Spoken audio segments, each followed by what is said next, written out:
আশেপাশের মানুষ সবাই বলতেছে টাইগার ক্যাপ্টেন টাইগার ক্যাপ্টেন। তো তখন আমি তো বুঝতাম না মানে মাস্টারবিটা কে। ওনার যদি 1 কোটি ভক্ত থাকে তার মধ্যে আমি একজন, যদি 1000 জন থাকে তার মধ্যে আমি একজন। আর পুরো ওয়ার্ল্ড যদি মাস্টারবির এগেইনস্টে কথা বলে আমি পুরো ওয়ার্ল্ডের এগেইনস্টে যেটা আমি করানো।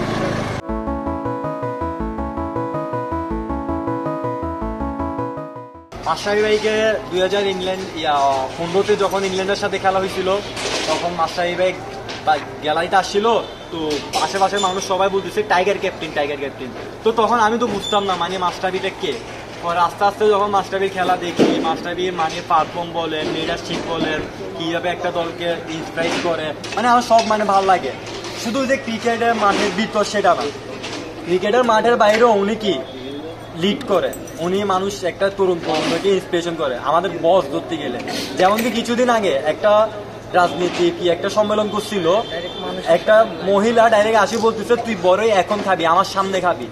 কতটা সহজ সরল মানুষ হলে মানে একটা মানুষ এভাবে বলতে পারে।